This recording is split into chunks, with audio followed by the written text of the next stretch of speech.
Hello, welcome to the Language and Power Podcast, Series 4, Episode 4, recording on Monday, the 11th of December, 2023. I am Michael Farrelly, and as always, with me is Tom Bartlett. Hi, Tom. Hi there, Michael. How are you doing? I'm all right. You? Good? Oh, grand. Yeah. And today's episode, we're talking about a new theme, or a theme that's come back to COP28, food, agriculture and water. We'll specifically be talking about fisheries in that.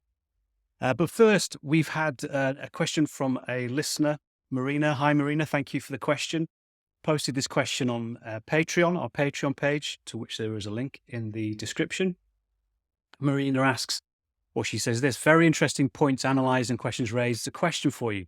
Looking at these first few days, would you say that the level of vagueness in the politicians' speeches from higher power countries at this COP sounds similar to or different in any way from the previous ones?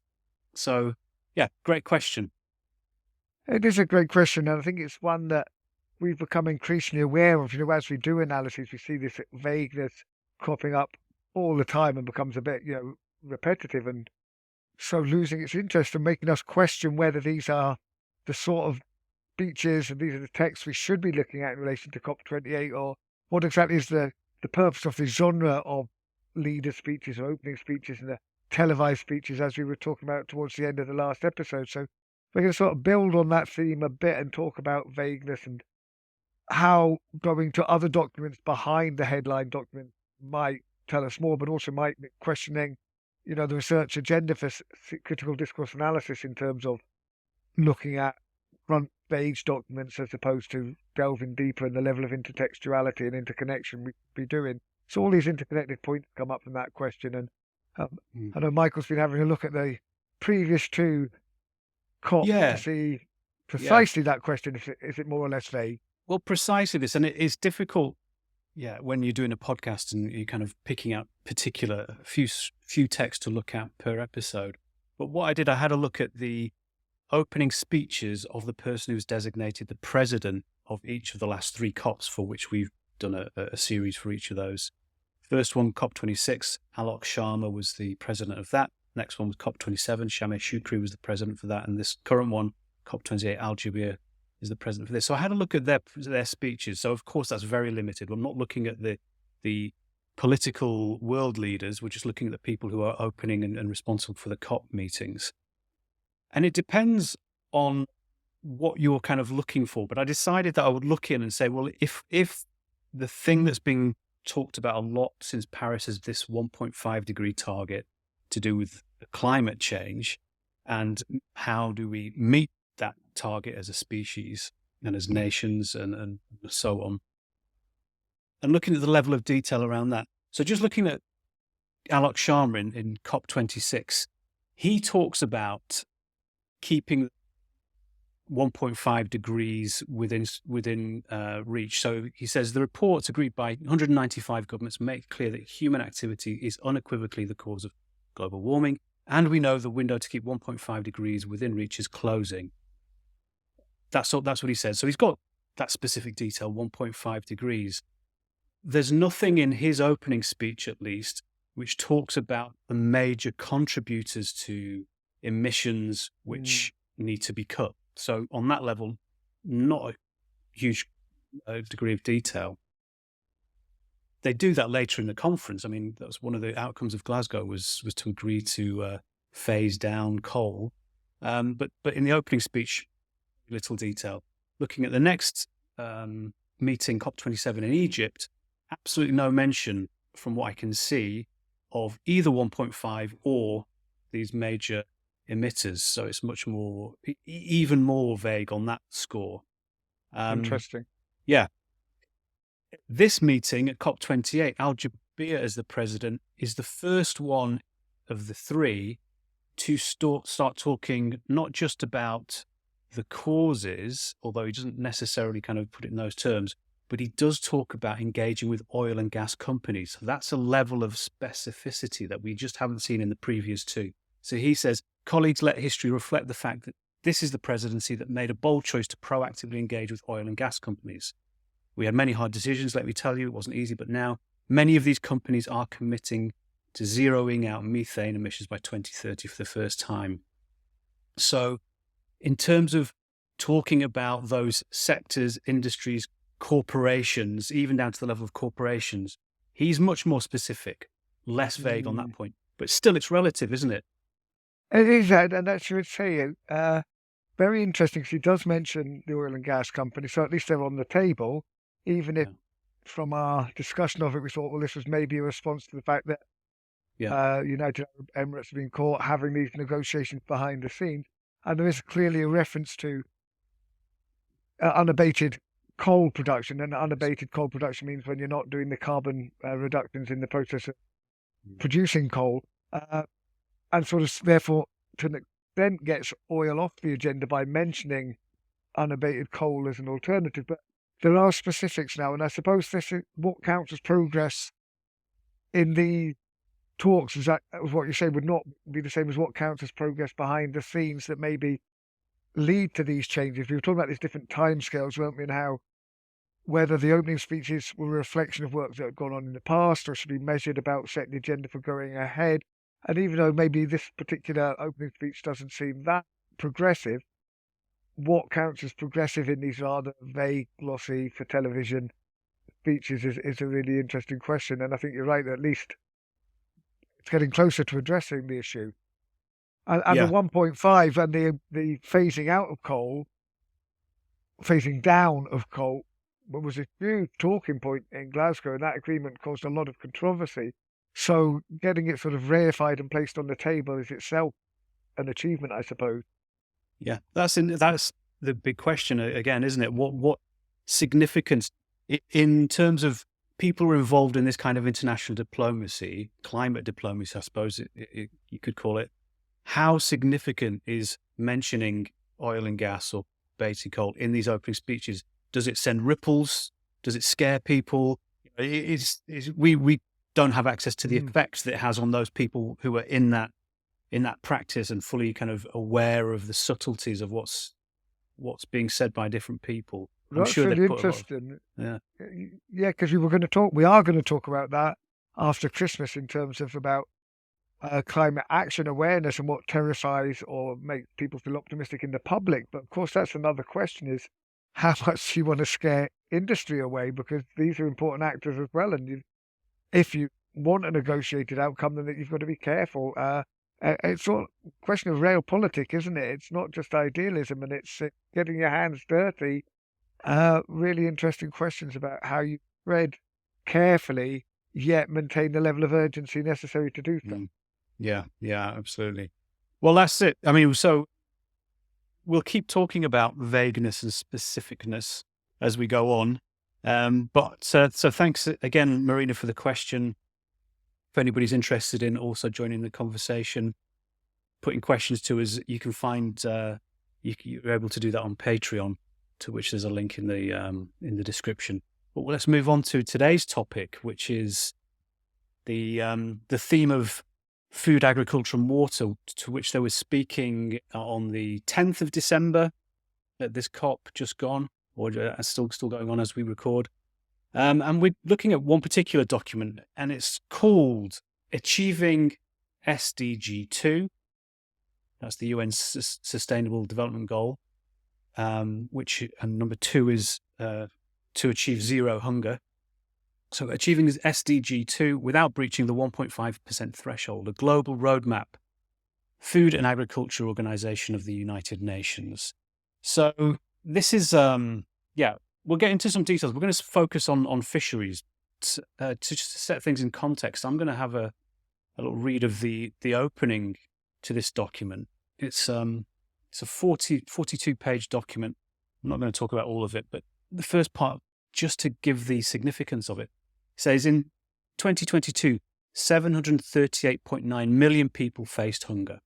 2.4 billion in 2022 were moderately or severely food insecure, and over 3.1 billion lacked access to healthy diets. The pandemic added 120 million to the chronically undernourished. By 2030, an estimated 590.3 million will suffer hunger. Progress towards global nutrition targets is uneven. The planet faces crises exceeding safe limits in 6 of 9 planetary boundaries. majorly tied to agri-food systems. These systems contribute to 30% of anthropogenic GHG, greenhouse gas emissions, impeding climate goals. Despite the Paris Agreement's aims, warming rates suggest a gap in meeting targets. Agri-food systems face a dilemma, producing more now to address immediate needs while endangering future food security and nutrition, or curb production to reduce emissions. So that's how they are introducing this document, and it kind of gives us a little bit of context. It does, and I was just as you were reading that again, you stopped just at a sentence that really grabs me that maybe we want to come back to, and it's this perceived trade-off has led to inaction and emboldens climate action skeptics, which relates to a point we were making earlier about the fact that when there's any ambivalence about goals, it gives people an excuse to ignore them, or to even go against them as soon as they see either from the idealists on the one side who aren't satisfied with the rate of progress, or from the climate change deniers on the other who see this as a sort of proof that it's all blah blah blah and not in real world. So sorry, I just that last sentence caught me there, no, but I I think do you're like right. that. No, you're right. I think that's the important part actually of this, isn't it? You've got to use language which does not give the excuse for inaction, and I guess that's what we're all trying to get to. Yeah. So there's the context. Now this document is the first part of a roadmap that is planned by the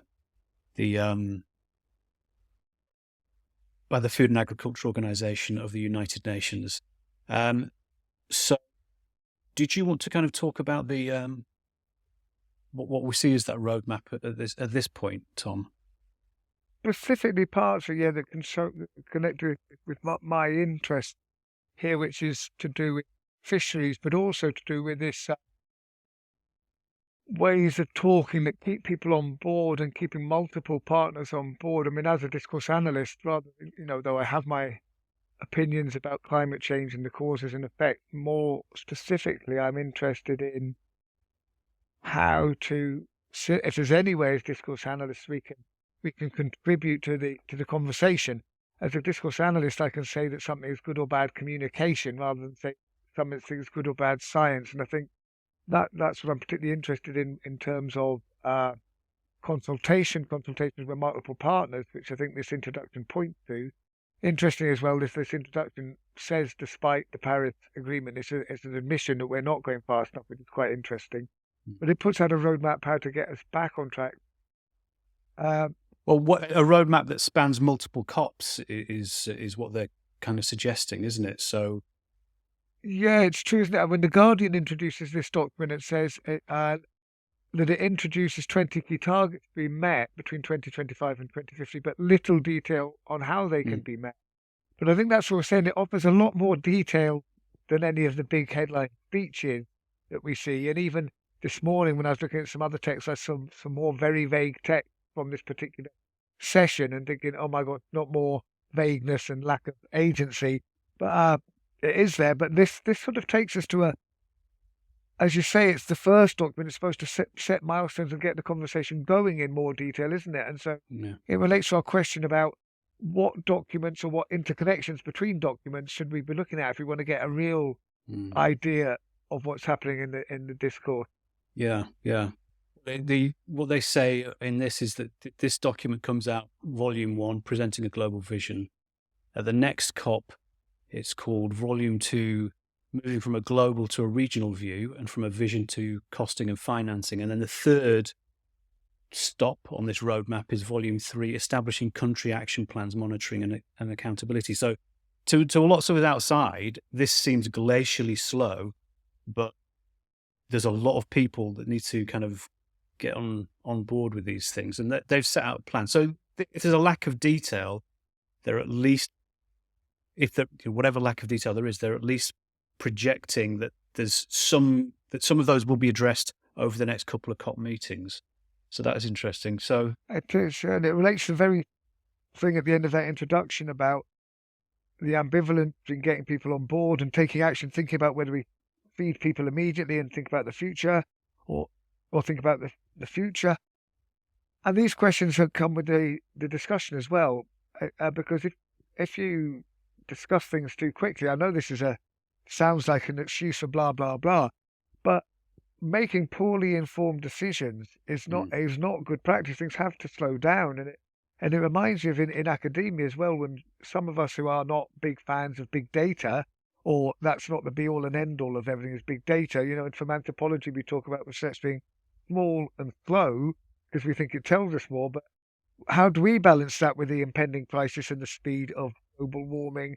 And it's again that balance between working quickly in any, you know, when people are having consultations, but making sure it's done effectively. And that's one of the points that comes out of this roadmap, isn't it?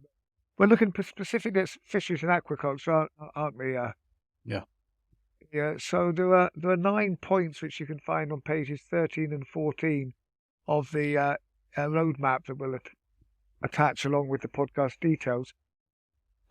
What I find very interesting in this, and I know you've got more to say about social actors, is on the one hand, it recognizes the need for decisions to be, or policy to be made at multiple levels simultaneously. And one of the things I've been working on is in Scotland, the introduction of highly protected marine areas, which were sort of these restrictions on fishing activities or marine activities within 10% of the coastal waters of Scotland. And they're sort of imposed pretty carelessly without much consultation. And there was a huge backlash, uh, which led to the scrapping of the plan. So this sort of fits in with my idea, what we were just saying there, that doing stuff quickly without consultation is a waste of time if it just blows up in your face. And so what I find interesting about some of the stuff here is that actually there is a recognition, small scale fishing, that fishermen, people working in fishery, there is this right to continue exploiting or local resources, that we can think about onshore and inshore fisheries and sustaining livelihoods. These are all mentioned, which is a great improvement on the blanket ban that was coming out from the highly protected marine areas in Scotland. But at the same time, I think, as you pointed out when we were discussing this earlier, all the decision-making processes are coming from above, and all the action is coming from above. If we look through this and think about who the actors involved are, it's about enabling people to do stuff, but there's not an awful lot of agency on behalf in terms of developing processes from fishermen, people working in fishers, and people working in fisheries, but also the lack of consultation. But if we just go back very briefly, sorry, to the International Labour Organization, Which we discussed in a previous episode, I think we episode discussed, just yeah. transitions, yeah. So Yeah. just to go back on that, when it talks about what makes a just transition, it says sustainable development is only possible with the active engagement of the world of work. Governments, employers, and workers are not passive bystanders, but rather agents of change who are able to develop new ways of working that safeguard the environment, present and future generations. Yeah. So the idea is that there's supposed to be this consultation, and this, I think you addressed this when you said that Jabir was, stressing getting the oil companies and the gas companies on board. The ILO suggests we need to get workers on board with our discussions, but yet this document, which is more detailed than a lot of stuff we look at, allows for small scale fishing and for local fishing, but at the same time, there's no mention of collaboration in setting the agenda or developing the agenda. Yeah, absolutely. What we've got, it gives us 9 points, like 9 action points. And the one that addresses, if we think about this from a discourse analytical perspective, looking at the representation of social actors and thinking about that definition from the International Labour Organization, where are the workers, where are the people who work in this industry? Well, it names them fishers and fish workers. There's also aquaculture as well, but particularly on fisheries. It names them and says that they've got protect fishers and fish workers with social protection and inclusive access, increased capacity and access to social protection, decent working conditions and safety at sea for fishers and fish workers, enhance safety standards for fishing vessels, promote women and youth employment in fisheries, which I wouldn't argue from, I'll argue with. I think all of those things are good. But if we think about the representation of social actors, we can think about whether particular social actor is seen as being active or passive. And in this case, the fishers are receiving protection from elsewhere, which is probably a good thing. But there's nothing equivalent to the International Labour Organization's call for, what did they say? Just wrote down what you said. Active participation. That's not active. Being agents of change. There's nothing in here about the workers in fisheries being agents of change in this, and they'll have a lot of knowledge. As I'm sure your experience has found that people who work in these industries have a lot of knowledge and are a rich form of a rich resource to kind of think about. Well, how do we do this in a sustainable way? Yeah, and it's interesting. It does talk about in point 6 here on page 14 says improve effective fisheries management by using innovative data and information systems. Yeah. Fantastic. But this is clearly relating to high tech and scientific advances, which is, of course, incredibly important. There's no talk of using that in collaboration with the fishermen themselves, the fish workers themselves, and the fishery workers themselves, and learning from local environmental stuff. It does talk about it. There is an idea of scales, that things are managed at different levels, but it doesn't really involve the people. One of the things I like in terms of agency is this really lovely one that we get on point 3, which says it will facilitate. The aim is to facilitate adoption and implementation of international instruments and guidelines, etc. I love this facilitate adoption and implementation. This is really just saying it's the fishery workers who've got to follow the guideline, but the facilitation is in helping them to follow the guidelines. It's a really sort of, in order to facilitate people to do what we're telling them to do. Yeah, I think that, and that's just as you're saying that reminds me of how we just started this discussion, thinking about the role of discourse analysts, and we're kind of quickly getting into, well, what's missing here, what details are missing about the vagueness. But I think what we're kind of, I guess the value of a kind of close analysis like this is to say, well, what kinds of questions, as we're looking at this roadmap going over the next 3 COPs or the next couple of COPs, what questions need to be addressed by the people who are actually making these documents and making these decisions? And here are a few of them. You've got this industry, which on the one hand you're calling for, protection for people who work in the industry, and at the same time calling for improved management of the resource, the fisheries resource, also improving the governance of that resource, but not kind of connecting those 3 dots together. So what is the point of, what is the role of people who work in the industry in saying, well, this is how you could improve the governance. This is how you could improve the management and the understanding of how the fisheries work. So that, I guess that's what we can say is, well, we can look at these documents and say, here are some clear questions for you people who are doing these negotiations to address in the next iteration of these kind of documents. And it'd be interesting to see if they can do that. No, that's true. Isn't there? It is, in the level of detail, though there might not be much detail and we sort of feel we can't get fully to grips with it.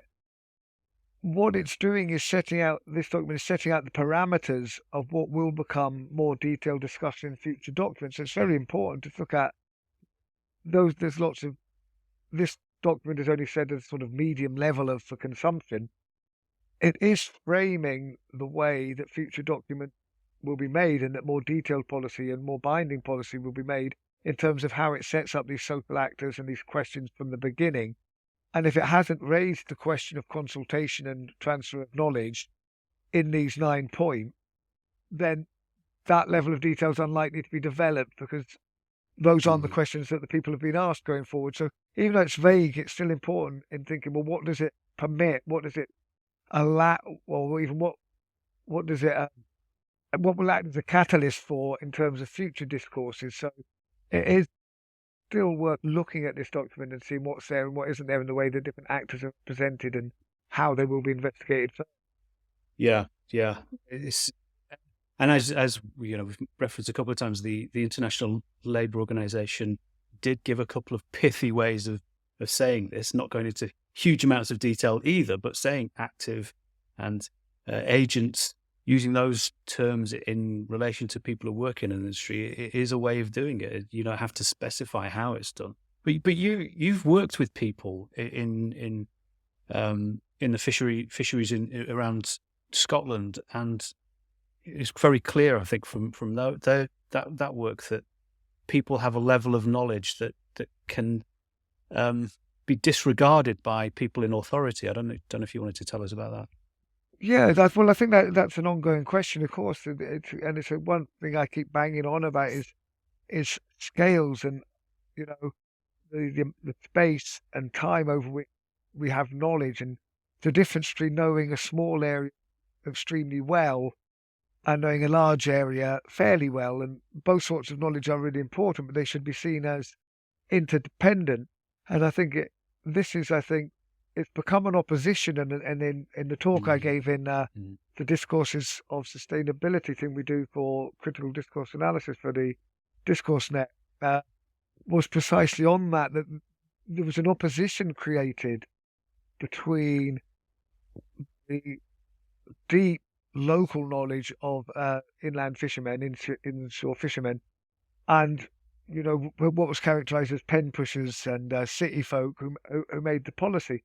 And I think that's an opposition that serves a purpose in particular cases. It was the song that I analyse, and the whole work around that is was successful in bringing the highly protected marine areas consultation policy to an end. It hadn't been properly consulted upon, but it didn't draw on the knowledge as it didn't propose a way forward. It was effective to some extent, but there's much more than that to be done. Just stopping a very bad policy is not the same as then helping to contribute to a better policy.